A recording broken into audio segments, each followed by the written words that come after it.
नहमदुहु व नुसल्ली व नुसल्लिम अला रसूलिहिल करीम अम्मा बाद फ़अऊज़ु बिल्लाहि मिनश शैतानिर रजीम बिस्मिल्लाहिर रहमानिर रहीम।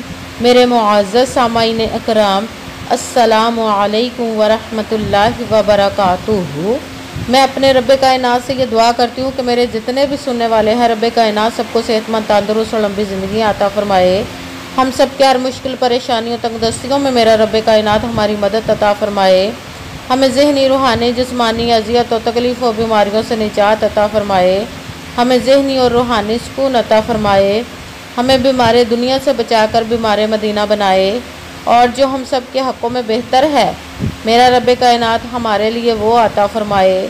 और जो हमारे हक़ों में बेहतर नहीं, उसका ख़्याल भी हम सब के दिलों से निकाल दे और हम सब को अपनी रज़ा पर राज़ी रहने वाला बना दे। आमीन सुम्मा आमीन। माशाल्लाह से आज 18 मुहर्रमुल हराम जुमेरात का दिन है।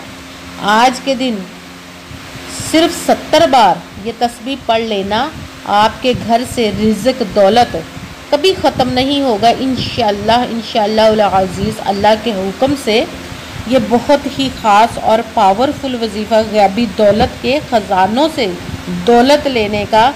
आप जब इस वजीफ़े को पढ़ेंगे, आपके घर से रिज़्क़ दौलत कभी ख़त्म नहीं होगी, आपको कभी किसी चीज़ की कमी नहीं आएगी। जब दौलत, सब मसले दौलत के हैं, जब दौलत आपके पास है तो कोई भी परेशानी नहीं, कोई भी मुश्किल नहीं आपके लिए। आप इस वजीफ़े को आज के दिन लाज़मन पढ़िएगा, स्किप मत कीजिएगा। जैसे वीडियो मिले फ़ौरन पढ़ ले। अगर फ़ौरन किसी मजबूरी की वजह से ना पढ़ सके तो वीडियो को अपने पास सेव कर लो। जैसे ही आपको टाइम मिले आज के दिन 18 मुहर्रमुल हराम को, तो इस वजीफ़े को लाजमन पढ़िएगा और पढ़ कर देखिएगा कि रब्बे कायनात आप पर गैबी ख़जानों से दौलत की बारिश अता फ़रमाएगा। आपको ऐसा बना देगा कि आप मिट्टी को भी हाथ लगाएंगे तो सोना बन जाएगा। इतना ख़ास और पावरफुल वजीफ़ा है। आप इस वजीफ़े को किसी भी मकसद, किसी भी हाजत, किसी भी मुराद के लिए पढ़ सकते हैं। आपके घर नहीं, घर ख़रीदने के लिए पढ़ सकते हैं। रब्बे कायनात के गैबी ख़जानों से दौलत लेने के लिए पढ़ सकते हैं। आप पर बहुत ज़्यादा कर्ज उतरने का सबब नहीं बन रहा, उसके लिए पढ़ सकते हैं। आपके घर में लड़ाई झगड़े, नचाकी, परेशानी, मुफलसी, गरीबी है, उसके लिए पढ़ सकते हैं। आपके घर में कोई बहुत ज़्यादा बीमार है या आप खुद बीमार हैं, उसके लिए पढ़ सकते हैं। आपकी औलाद नाफरमान है या आपकी औलाद नहीं, उसके लिए पढ़ सकते हैं। आपकी शादी नहीं हो रही या आपके बच्चों की शादियाँ नहीं हो रही, उसके लिए पढ़ सकते हैं। आपके पास अच्छी जॉब नहीं, जॉब लेने के लिए पढ़ सकते हैं। आपका अच्छा भला कारोबार चलता हुआ अचानक से बंद हो गया, उसके लिए पढ़ सकते हैं।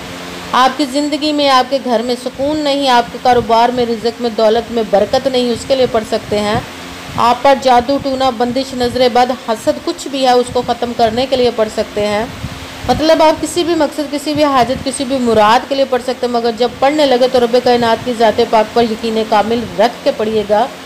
कहते हैं कि यकीन कामिल होता है, पीर कामिल नहीं होता। और अच्छी नीयत रख के पढ़िएगा कि रब्बे कायनात कुरान पाक में इरशाद फरमाता है, इन्नमल अमालु बिन्नियात, कि जो अमलों का दारोमदार होता है वो नीयतों पर होता है। अगर हमारी नीयत अच्छी है तो हमारा अमल भी अच्छा होता है। अगर हमारी नीयत ही अच्छी नहीं तो हमारा अमल भी अच्छा नहीं होता। चाहे हम जितनी मर्ज़ी मेहनत कर ले, जितनी मर्ज़ी कोशिश कर ले, हमें उसका फल, उसका अजर अच्छा नहीं मिलता। इसलिए अच्छी नीयत रख के, पुख्ता यकीन रख के और 5 वक्त की नमाज की पाबंदी लाजमी कीजिएगा। फिर इस अमल को कीजिए। अगर अमल करते वक्त आपके दिलों में, जहनों में ऐसा वसवसा नहीं आना चाहिए कि हम ये अमल कर रहे हैं, पता नहीं हमारी मुराद पूरी हो या ना हो। ऐसा हो नहीं सकता कि हम रब्बे कायनात के किसी इस्म का या कलाम पाक का अमल, वजीफ़ा पढ़े और हमें कामयाबी ना मिले। ये हमारे ईमान की कमज़ोरी, जिसकी वजह से हमें नाकामी मिलती है। इसलिए आपने सिर्फ मेहनत करनी है, उसका फल, उसका अजर देना उस ज़ात पाक का काम है। क्योंकि उसकी दस्ते कुदरत से कोई चीज़ बाहर नहीं, उसके कुन कहने की देर हर फयाकून हो जाता है। आपने अमल पढ़ने के बाद उस कुन का इंतज़ार करना। इंशाअल्लाह अज़ीज़ वो आपकी तकदीर के बाद तालों को खोल देगा, नसीब के सितारों को चमका देगा। आपको ज़िंदगी में कभी किसी चीज़ की कमी नहीं रहेगी इंशाअल्लाह अज़ीज़, उसके हुक्म से। अगर वीडियो अच्छी लगे तो इसको लाइक ज़रूर कीजिएगा और आगे भी शेयर कर दीजिएगा, ताकि किसी दूसरे को हमारी वजह से फ़ायदा पहुँचे तो हमारे लिए सदका जारिया बन जाए। जो नए हैं इस चैनल पर, इस चैनल को सब्सक्राइब कर लें और बेल आइकन को भी दबा लें, ताकि मेरी अगली आने वाली वीडियो आप तक पहुँच सके। अगर कोई मुझसे किसी मसले के बारे में इस्तिखारा करवाना चाहते हो, किसी काम का हिसाब लगवाना चाहते हो, किसी काम के लिए वजीफ़े का पूछना चाहते हो, या कुरान पाक ऑनलाइन पढ़ना चाहते हो, महफिल मिलादुन नबी के लिए बुलवाना चाहते हो तो व्हाट्सअप का नंबर वीडियो पर चल रहा है, आप लोग मुझसे रब्ता कर सकते हैं। अगर मेरे भाई या बुज़ुर्ग मुझसे रब्ता करना चाहते हो तो व्हाट्सअप पर वॉइस मैसेज करके अपना मसला बता सकते हैं। अगर बहनें या माएँ मुझसे रब्ता करना चाहती हो तो व्हाट्सअप पर वॉइस कॉल करके मुझसे बात कर सकती हैं, अपना मसला बता सकती हैं। आपने वजीफ़ा पढ़ने से पहले कमेंट्स में अपना नाम, जहाँ आप रहते हैं उस जगह का नाम और अल्लाह पाक का एक नाम लाजम लिखना, ताकि मैं भी आप लोगों के लिए दुआ कर सकूँ और फिर वजीफ़े की भी आप लोगों को इजाज़त मिल जाएगी। आपने पूरी वीडियो को ध्यान के साथ सुन के समझ के फिर वजीफ़े को करना है। ऐसा ना हो कि वीडियो को स्किप कर करके छोड़ के सुने, फिर कोई बात रह जाए और आप वजीफ़ा करें और वो ठीक ना हो।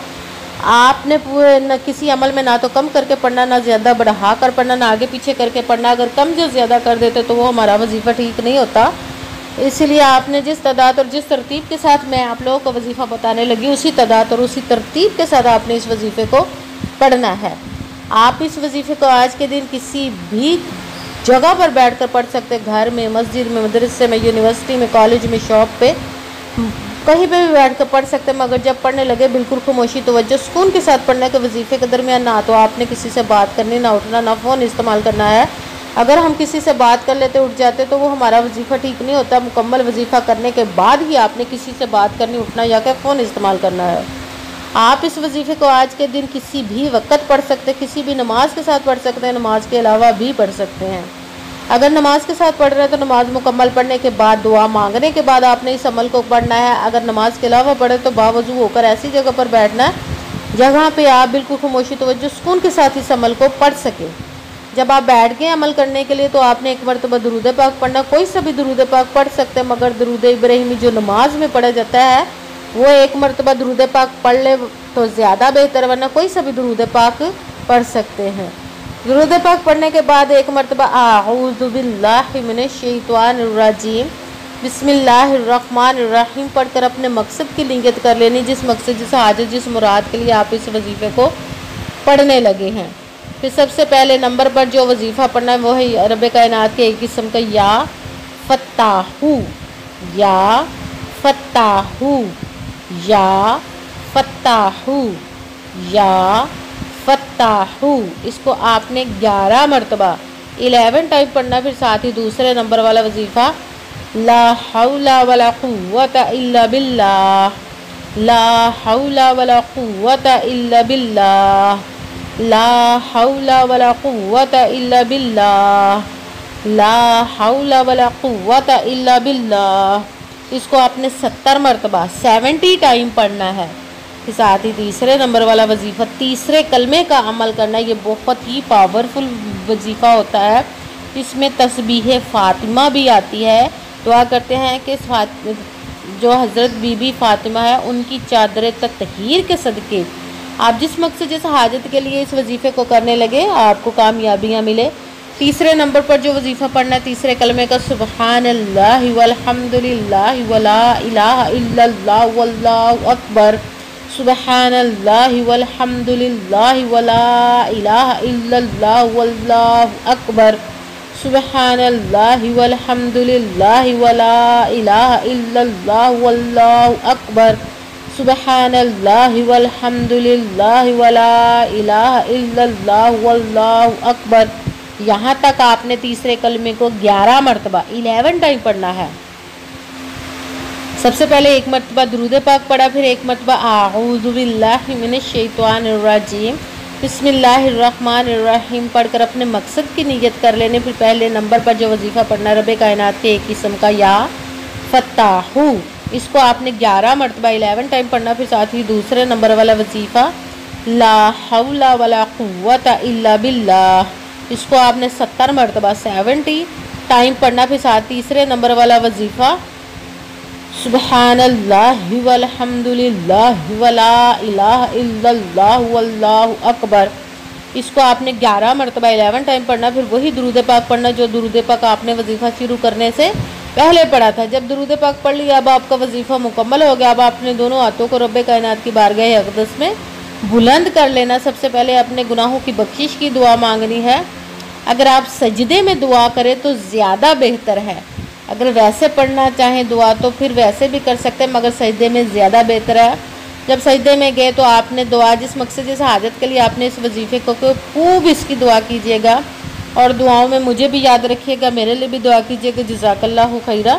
जिस मकसद जिस हाजत के लिए आपने इस वजीफ़े को किया, रब कायनात अपने हुक्म से, अपने प्यारे महबूब के सदका से, अपने कलाम पाक इसमें मुबारक के सदक़े और शहदा करबला और इस प्यारे प्यारे माह मुबारक मुहर्रमुल हराम के सदक़े आपकी तमाम नेक व जायज़ हाजात को कबूल व मंजूर अता फ़रमाए।